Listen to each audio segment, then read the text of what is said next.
देखिए, सबसे पहले मैं परम पूजनीय बाबा साहेब डॉक्टर भीमराव अंबेडकर जी को यहाँ पर आज नमन करता हूँ। जी अभी जी 6 दिसंबर को उनका परिनिर्वाण दिवस गया। जी जी भारत के आजाद होने के पश्चात भारत को जो लोकतंत्र के अंदर जो संविधान दिया, संविधान के रचयिता बाबा साहेब डॉक्टर भीमराव अंबेडकर जी ने जी आरक्षण का अनुसूचित जाति के बंधुओं को जो पंक्ति में अंतिम लाइन पर बैठे हैं विकास की दृष्टि से, जी हर दृष्टि से, शिक्षा की दृष्टि से, उद्योग की दृष्टि से, हर दृष्टि से पंक्ति में अंतिम व्यक्ति बैठे हुए हैं, उनको समुचित व्यवस्था मिल सके, उनको आरक्षण का लाभ दिया। आज विजय बहादुर जी कह रहे हैं, सांसद महोदय कह रहे हैं कि उनके पिताजी 3 पीढ़ी पहले कपड़े धोते थे, आज 3 पीढ़ी बाद भी वो कपड़े धो रहे हैं। कौन जिम्मेदार है? कौन जिम्मेदार है? अगर तीन पीढ़ियां कपड़े धोने का व्यवसाय कर रही है, धोबी का काम कर रहे हैं, तो 3-4 बारी जो है माननीय मायावती जी वहां की मुख्यमंत्री रह चुकी, वो अपने वर्ग का नीलाव वो फायदा कर सकी, किसका होगा? कौन जिम्मेदार है? माननीय सांसद जी, अगर आपके कपड़े कोई परिवार धो रहा है, उसकी तीसरी पीढ़ी कपड़े धो रही है और उस परिवार की तरक्की नहीं हुई, तो उसका कौन जिम्मेदार है? आप 3 बारी मुख्यमंत्री रह चुकी आपकी पार्टी की सांसद मायावती जी, कौन जिम्मेदार है? और दलित की राजनीति कर रहे हैं। जी जी जी हम विजय बहादुर सिंह साहब से इसका उनका मत जानना चाहेंगे कि वो क्या टिप्पणी करना चाहते हैं इसके ऊपर। बीएसपी लीडर श्री विजय बहादुर सिंह से हम पूछना चाहते हैं कि उनका क्या कहना है कि हमारा सवाल ये है कि क्या ये राजनीतिक उद्देश्य से नहीं किया जा रहा है जो इस समय ये कोशिश हो रही है पार्लियामेंट के अंदर? भाई साहब हैं, वो इशू नहीं समझ पा रहे हैं। जी, इशू ये है कि आरक्षण होना चाहिए कि नहीं, और उसके लिए सबसे पहली है कि क्या वो लोग पिछड़े हैं कि नहीं। तो मैं तो ये कह रहा हूँ पिछड़े हैं। अब जिम्मेदार कोई ना हो इसके बारे में पास हिस्ट्री में प्रेजेंट में इनको आरक्षण मिलना चाहिए। सवाल इस चीज का है। जी, समाजवादी पार्टी से हमारे साथ मौजूद हैं। समाजवादी पार्टी से कौन है कंट्रोल रूम से बताइए, वो कौन मौजूद हैं? राजकुमार भाटी जी समाजवादी पार्टी से मौजूद है। राजकुमार भाटी जी, जाहिर है कि आपको एक चिंता हो रही होगी कि इस बाजी में अगर मायावती जीत गई, जो कि बहुत संभावना है कि वो शायद जीत ही जाएंगी, तो समाजवादी पार्टी को राजनीतिक नुकसान झेलना पड़ेगा, क्योंकि मायावती का वोट बैंक पक्का होगा और आपका वोट बैंक आपसे निराश होगा। देखिए मान्यवर, सवाल किसी व्यक्ति के जीतने हारने का नहीं है, ना सवाल व्यक्तियों का है। सवाल संविधान के संरक्षण का है। संविधान के अनुसार देश चलेगा, लोगों की ब्लैकमेलिंग से, धौंस से, धमकी से देश चलेगा। जी, संविधान हमारा, हम आरक्षण के समर्थक है, सामाजिक न्याय के समर्थक है। हमारी पार्टी और माननीय नेताजी आरक्षण के कट्टर समर्थक हैं। लेकिन संविधान और देश की व्यवस्था में एक बार अवसर का प्रावधान देती है। जो लोग पिछड़े हुए हैं, जो सदियों से, जो सामाजिक परंपराओं के कारण, धार्मिक बंधनों के कारण समाज में पिछड़ गए हैं, सत्ता में पिछड़ गए हैं, साधनों में पीछे रह गए हैं, उन्हें आगे आने का अवसर दिया जाए। लेकिन इसका मतलब ये नहीं है कि एक बार ट्रैक पर आने के बाद फिर किसी के अंदर भेदभाव नहीं होना चाहिए। केवल ट्रैक पर लाने तक के लिए आरक्षण है, उसके बाद उसकी योग्यता, सबको समान अवसर मिलने चाहिए। प्रोन्नति में आरक्षण संविधान की भावना के मूल भावना के विपरीत है जी, और इससे समाज में काफी आपस में एक टकराव बढ़ेगा और समाज के एक वर्ग के हितों का हनन होगा। हम कांग्रेस का मत जानना चाहेंगे। हमारे साथ पवन शर्मा जी हैं कांग्रेस पार्टी से। पवन शर्मा जी, देखिए ये तो ऐसी बात है कि एक बस जा रही है, तो जो आदमी बस के अंदर नहीं है उसको लगता है कि मैं किसी तरीके से बस में घुस जाऊं या ट्रेन के डिब्बे में घुस जाऊं। जब वो ट्रेन के डिब्बे में घुसने से पहले उसकी इच्छा होती है कि घुसने का मौका मिले, और जब वो घुस जाता है तो उसको लगता है कि और किसी को मौका न मिले। तो देखिए, अभी जिस चीज का समाजवादी पार्टी विरोध कर रही है, जब आरक्षण की बात हुई थी, जब वीपी सिंह ने 6 अगस्त 1990 को मंडल कमीशन की रिकमेंडेशंस को लागू किया था, तो उस समय यही नेता जो आज जो नेता बन गए हैं, मतलब मुलायम सिंह, लालू यादव, शरद यादव वगैरह वगैरह, यही लोग जो हैं वो उस समय बहुत ही ज्यादा इसकी तारीफ भी कर रहे थे। तो मतलब एक तरफ आरक्षण की तारीफ, फिर एक तरफ आरक्षण के एक दूसरे डायमेंशन की मुखालफत। लेकिन कांग्रेस पार्टी के नेता होने के नाते आपको ये महसूस होता है कि आरक्षण चाहे वो ओबीसी के नाम पे हुआ हो, चाहे आज एससी एसटी के नाम पे प्रमोशन में आरक्षण की बात हो रही हो, नुकसान दोनों हालात में कांग्रेस पार्टी का ही हुआ है। रघुवंशी जी, मैं इस बारे में बात क्लियर करना चाहता हूं।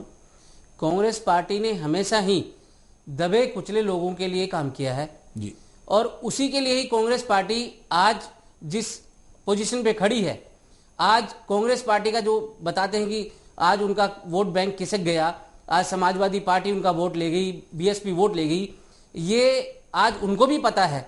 आज मायावती जी आरक्षण का जो प्रमोशन में बिल जो है उसका अपना खुद उसका लाभ लेना चाहती हैं। समाजवादी पार्टी भी अपना नफा नुकसान उस हिसाब से देखती है। कांग्रेस पार्टी ने कभी नफा नुकसान कभी देखा ही नहीं है, हमेशा दबे कुचले लोगों के लिए काम किया है और हमेशा करती रहेंगी। आज से पहले भी 2 बार संविधान में संशोधन हुए हैं, 4 बार संविधान पीठ ने भी इनके बारे में संज्ञान लिया है। ये सब कांग्रेस पार्टी के कारण ही हुआ है और इसके लिए कांग्रेस पार्टी हमेशा साथ रहेगी, दबे कुचले लोगों को बराबर का हिस्सा देगी। और आज अगर हम देखते हैं, आज SC ST का जो भी आदमी है वो आज बराबरी का हिस्सेदार है।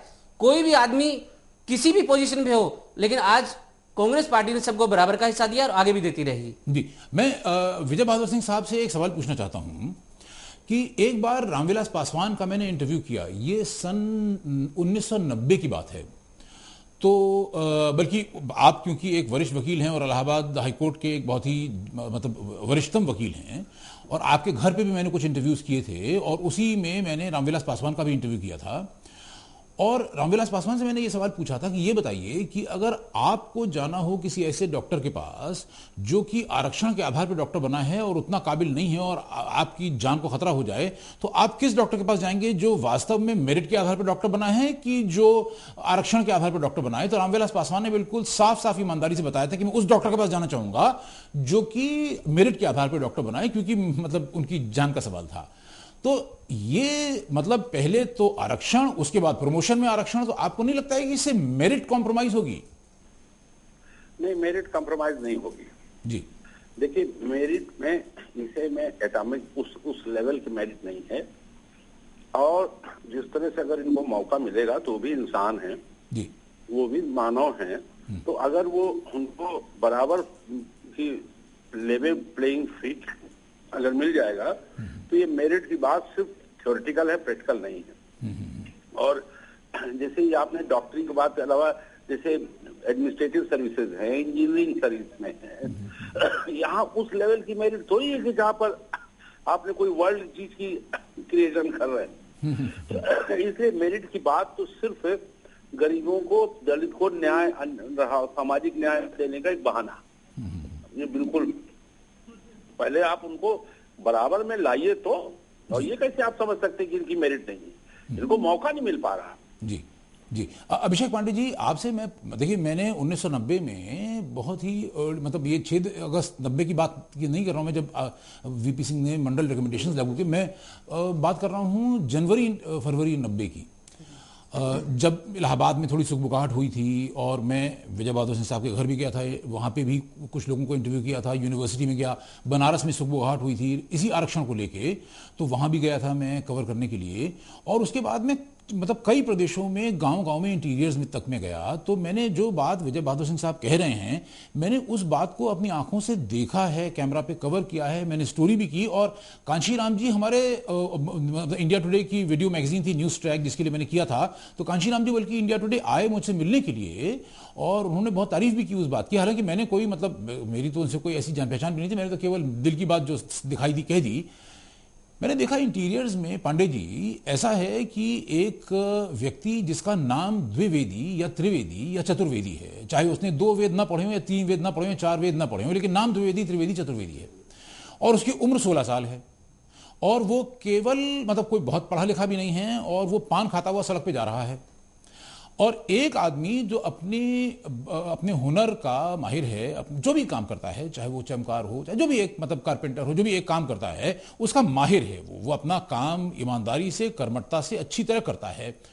60 साल की उम्र है उसकी, लेकिन वो इस 60 साल का कर्मठ आदमी, काबिल आदमी 16 साल के लड़के के पैर क्यों छू रहा है? क्योंकि वो पंडित जी हैं। तो पांडे जी, आपको नहीं लगता कि ये समाज में विडंबना है, जिस विडंबना को अब समाप्त हो जाना चाहिए? और वास्तव में जो बात विजय बहादुर सिंह साहब कह रहे हैं, वो बात कहने का मौका ही नहीं होना चाहिए किसी को, कि अगर विडंबना नहीं होगी तो फिर मतलब जरूरत भी महसूस नहीं होगी, आरक्षण शब्द ही नहीं होगा। बिल्कुल खत्म हो जाना चाहिए, ये तो विडंबना ही है। लेकिन 2500 साल का जो सोशल स्ट्रक्चर है, सामाजिक व्यवस्था है हमारी हिंदुओं की, वर्ल्ड बेस्ड सोसाइटी है,